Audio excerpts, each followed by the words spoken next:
Any ideas of maybe still living out that dream professionally, or you're good on that?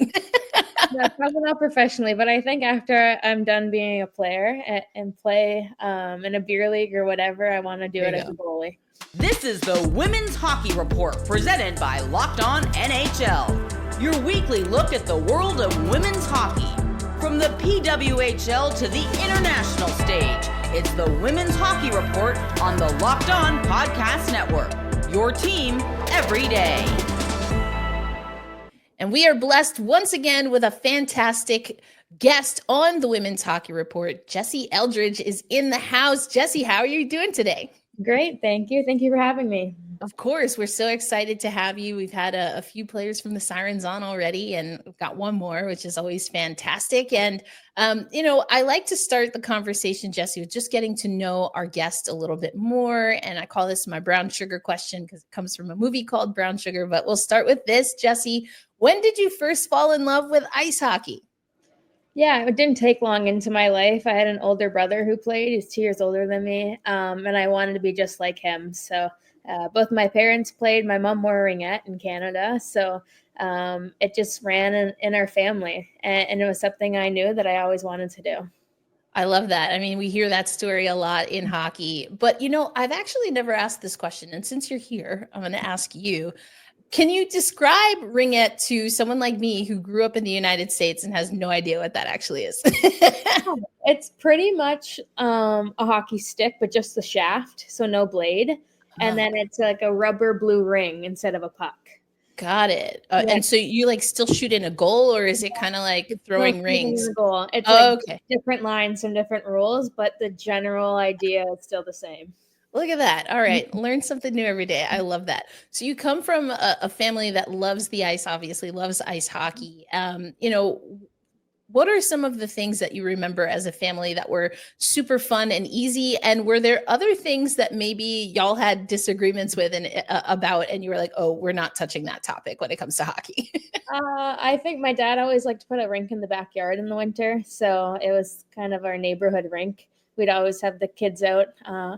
And because I was the younger one in the family, I was the goalie for my brother. So I actually fell in love with being a goalie, and I've always wanted to be a goalie. And that's probably the biggest disagreement, if you would call it, that we had along the way, is that I wanted to play in net, and I never got to. So, oh man, any ideas of maybe still living out that dream professionally, or you're good on that? No, probably not professionally, but I think after I'm done being a player and play in a beer league or whatever, I want to do it as a goalie. There you go. Beer league, charity tournament. All right. We're gonna have to touch base again when you do that. I love it. But you are playing up front on the attack for the Sirens, of course. And I wonder, when it comes to how you learn the game, what are the things that are, or when do you start really differentiating? When did you start differentiating between, my heart lives in net, and this is kind of where I belong on the ice? Yeah, I think going to my brother's games, a lot of the siblings wanted to run around and play tag or be at the concession stand and whatnot. And I actually wanted to sit down, and I was with all the parents, and I wanted to learn the game. So I was a little different in that sense. I'd ask questions to the dads, I think too many sometimes, but was always wanted to be a student even before I knew it. So I think that's when that kind of all started. I had played with the boys growing up, so I think that added a little flair to it. I always wanted to be better than them and beat them, so my competitive edge started pretty young, and I'm glad it's taken me to where it has today. Indeed. And of course, that includes not just professionally, but you came through the NCAA system. So I always love to ask, what was that process like for you, trying to decide what, college hockey or just the college experience would look like for you? And what was it about Colgate that really won out?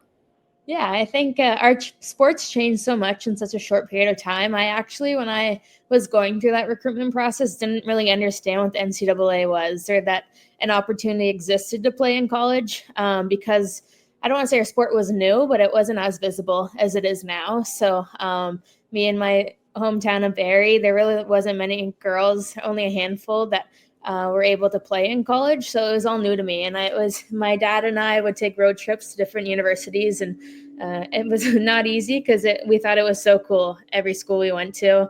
And I'd leave and I was like, oh, I want to go to that one. I want to go to that one, because we were just in awe that opportunity even existed.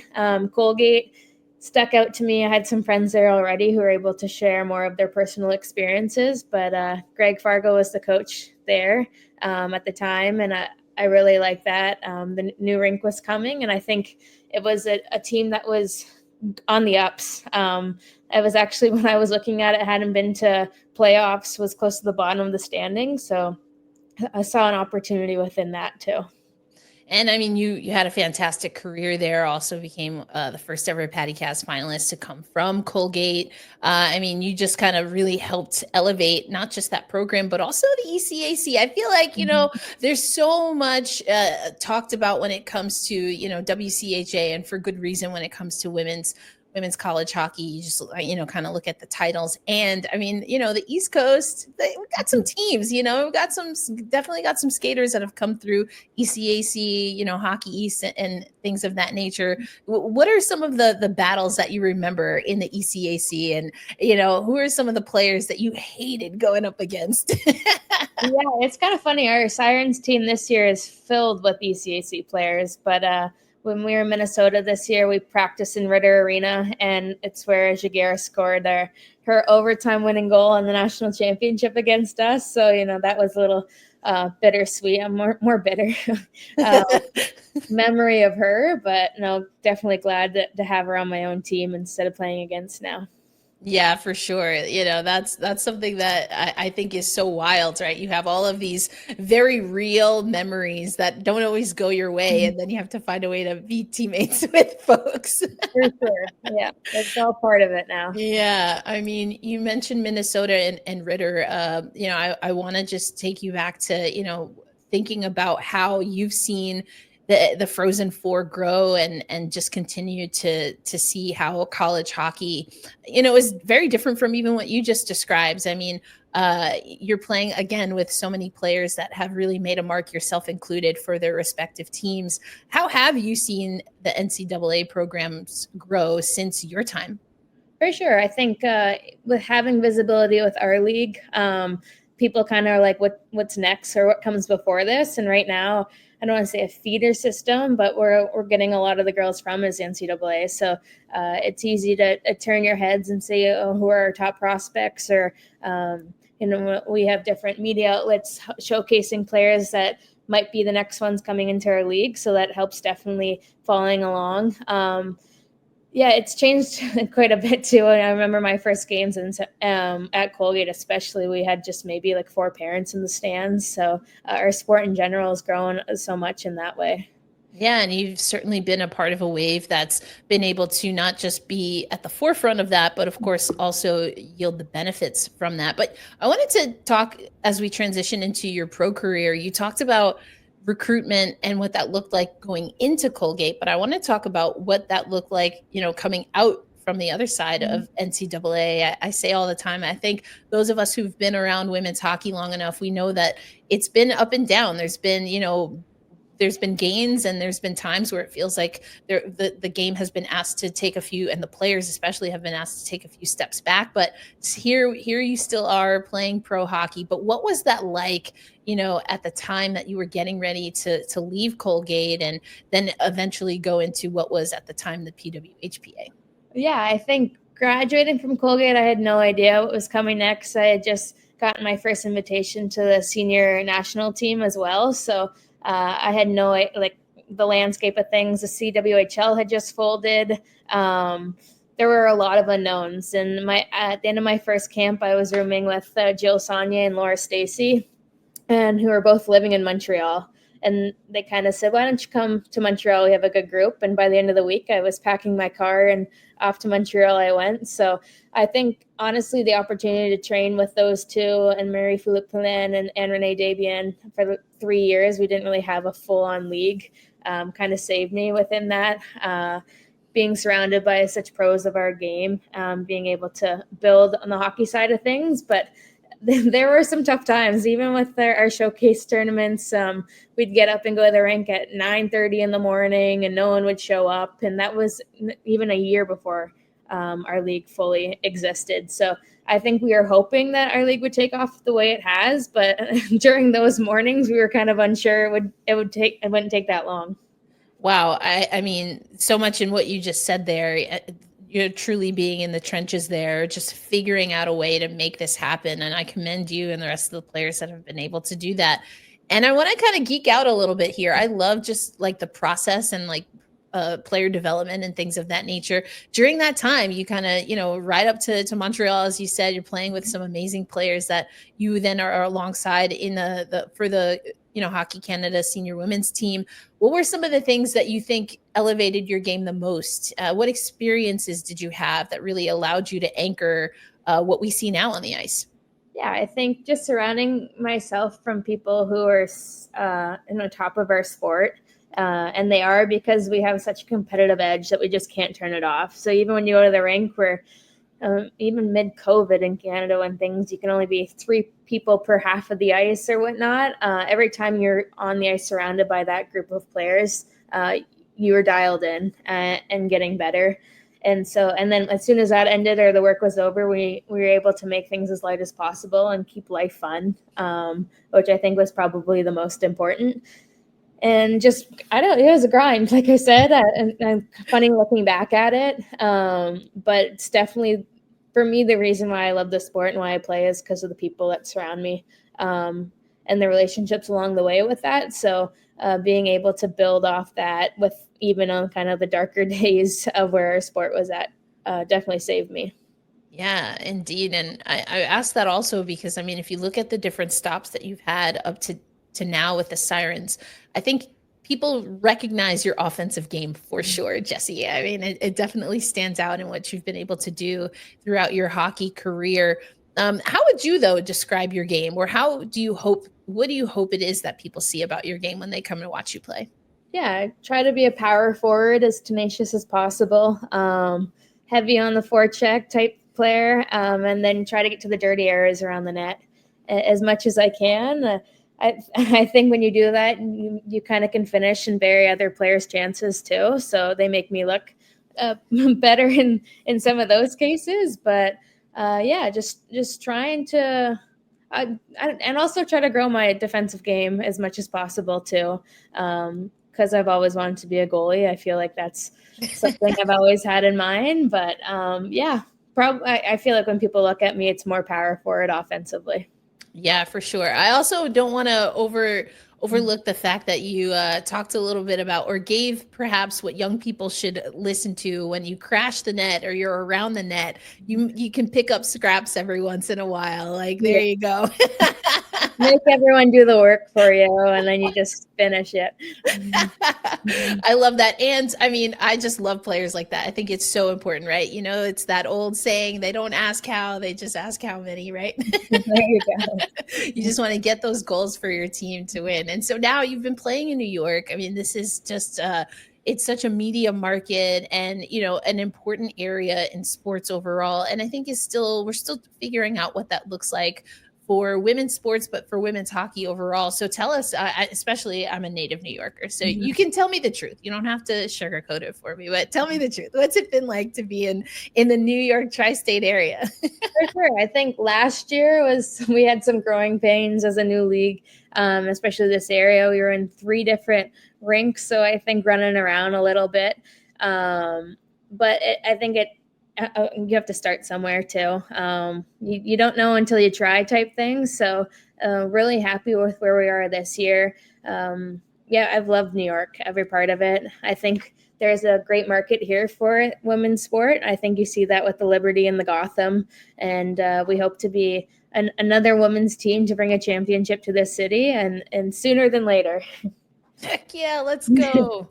Oh, you tapped into my New Yorker right there. Look at that. All right. I'm going to be impartial. Here we go. Back to my just, reporter broadcaster here.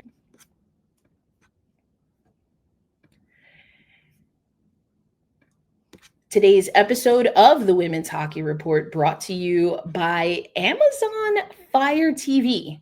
And if you are someone who's a gamer, did you know that your Fire TV can also work as an Xbox? You can turn any TV into your gaming and entertainment hub with Fire TV Stick 4K devices. No console required. Just grab your paired controller, subscribe, or sign in to Xbox Game Pass Ultimate with EA Play included, and you're ready to go. So that's right, PWHL fans. You can play your favorite PWHL team or even make up your own when it comes to some of the EA Sports collection. That includes, of course, any of the hockey games, as well as College Football 25, Call of Duty Black Ops 6, and Avowed. You can play them as easily as you stream your favorite shows. It's gaming made simple, and it's all on your Fire TV. With 4K streaming, you have access to more than 1.5 million movies and TV episodes from your favorite subscribes services like Netflix, Prime Video, Disney Plus, Max, and more. You can also play high-quality Xbox games at a fraction of the cost of a console. If you already have a console, no worries, because a Fire TV Stick device is more affordable and easier to travel with if you are taking it along for you or your kids, whatever, no judgment. And you can just use it wherever you plug in. So head to Amazon.com/Fire TV Locked On to get started. Xbox Game Pass Ultimate subscription and compatible controller required. Available on select devices including Fire TV Stick 4K second generation, Fire TV Stick 4K Max first and second generation, and Fire TV Cube third generation. It's such an opportunity, like you said, and we've seen that things have been still, it seems like this Sirens team is still trying to figure things out. But I get the sense that the culture that the team is building is something that is certainly catching on. How would you describe the team last year compared to this year? Yeah, I think we've had a great group of human beings in our market both years. And, last year we went through a bit of a time of the losing side, but I've actually never been a part of a team that, you go through those losses that still stays so close. And I think it says a lot about the people we have in our room. Obviously there's frustrations that come with that, but to stay together during those times and when everyone's super competitive, like I said, just speaks to the group we have and one that doesn't quit no matter what. And I think we see that again this year, and obviously went through a tough time. We lost Carpy for a while, and that's a player that, it's hard to fill that void when she's not there. So I think that was tough. And now we kind of found that stride again. And it's been a lot of fun coming to the rink with this group. Yeah, indeed. And I wonder, from a player's perspective, we are at that time in the hockey schedule for both, of course, the PWHL and the NHL, where people have a lot of conversations, talking heads like me and fans as to what the mentality is for a team that maybe could make a push to really push in the playoffs. And obviously that's a super razor thin line in the PWHL with the amount of teams that you have versus maybe thinking more broadly about the future and eyeing the draft. So I'm just going to ask you straight up, Jessie, I want to get your thoughts and opinions. Do athletes think about tanking as much as the rest of us do? As far as we go, I'd say absolutely not. I think we have too much a competitive edge and pride in not only our jersey, our logo, everything to right now. I can't speak to other sports, but I know it's good for a talking conversation, but I know in our room we're all eyes forward. I love that. I mean, that was my gut instinct. I just figure I have the athlete here. Let's ask the athlete.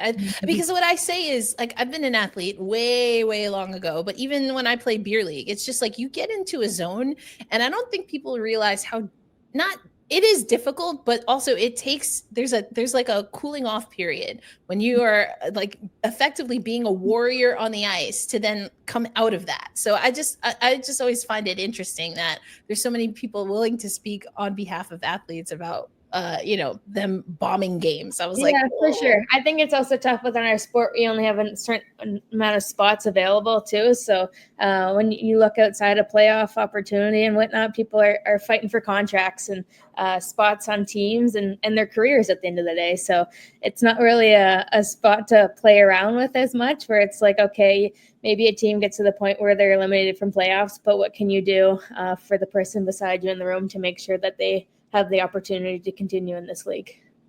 Boom, drops mic. We are circulating that in high rotation for sure. Jessie, I also want to ask you about the Takeover tour. I'm actually wearing my Seattle Takeover tour hoodie right now. I mean, it's been fantastic. I got out to Seattle and Raleigh. So unfortunately, I didn't get to see y'all play, but I do know you went on a few stops. We had RJ talk about going back home. What have the Takeover tours been like from your perspective, being able to see new fan bases? Yeah, I think it's been awesome. I think our league's taken off for sure, but we've only really been in the 6 markets. So to be able to get feet on the ground for maybe even building new fans in those cities that maybe never would have watched us or heard about us if there wasn't a game in their town, is what it's about. And just being able to grow this game. So hopefully we got some more people hooked that they can have a team to turn on the TV and connect with. But also for young girls, kind of their models and things they see on TV are right in front of their eyes. And at the end of the day, we're people just like them, and they can achieve what we are right now if they set their minds to it.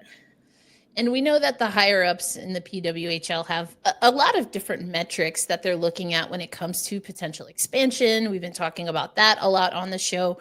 For you, are there things as an athlete as an athlete who's seen the evolution of women's hockey, what are the things for you that are important when it comes to thinking about how and if and how the league will expand and where those new teams could potentially be? Yeah, just about. I think for me, it's how the community will embrace that new home. It's pretty cool walking down the street or being able to connect with people in the community and grow ourselves as players and humans off the ice as much. And it makes those winning in those markets even more special when you have feet on the ground away from the rink as well. So I think these Takeover tour games was just the first opportunity to build those connections, and should our league expand, it's just the first step in that journey. And as we start to wrap up here, I want to ask you a little bit about the opportunity for the women's game to be on display once again, as it is annually at Women's Worlds. We've talked a lot about it on the Women's Hockey Report that, Czechia is going to be hosting. It's a team that has started to really gain some ground when it comes to programs in the women's game. When you think about Women's Worlds, your experiences, the opportunity for fans around the world to embrace the game. What are some of your favorite memories? And then I have another question for you. I might mildly put you on the spot, but in a fun way, I promise. Yeah. No, I think our league's given fans the opportunity to year-round see what in the past has only been visible for a short amount of time per year. And I think it gives players an opportunity to either hopefully build their name up and get those opportunities to be part of their rosters, or just showcase their game a little more. And you hope that some of the players there now, there's more stories behind them because of our league, and having Europeans come over and help build those teams, whether it's Czechia going back and hopefully making that team stronger to have an even more entertaining tournament. And so here it goes. I mean, you can take this however you want, but someone will go home with a gold medal. Who you taking, Jessie? Yeah, I got Canada all the way. I got lots of my best friends on that team, so I wish them nothing but success. I thought that might be the case, but I got to ask the question. So, then who do you think rounds out the podium? I feel like a classic Canada-US final, and seeing Czechia medal at home, I think, would be awesome for that sport and that sport in that country and the continuation of their growth. Indeed. And then finally, any friendly wagers among Sirens players? Not yet, but I'm sure as we get closer to the final, it'll come up pretty naturally. Indeed. You'll have to, once again, readjust after the juices are flowing for national pride there, but then you will hit the ice once again with the Sirens. Are there things that you are still learning and ways that you want to continue to evolve, not just for the Sirens team, but for yourself as you continue as a pro athlete? Yeah, I think understanding that the job's never finished. And just every time anyone walks in the rink, knowing that you're not a finished product and learning from the players you play against and the players you get to practice with every day. It's been awesome being able to play, among the best players in the world. And it's not everyone who can say that. So try to take away as much as possible from that. After Worlds, everyone will return to their team and you'll have the Sirens will still have some games left here. What is the call? What is being talked about in the locker room about how to finish out this season? Yeah, I think for our group, it's just to take one game at a time, and we'll go into Minnesota first and try to put our best foot forward there and figure out how we can play a solid 60 minutes, come out with a win, and then we'll move on to Toronto and we'll do that until the end, but not looking too far ahead and just being in the moment. I love it. Well, Jessie, thank you so much for your time. It's always a pleasure to have athletes on, talk a little bit about their journey. And we're wishing you and, of course, the Sirens the best of luck for the remainder of the season. Thank you so much.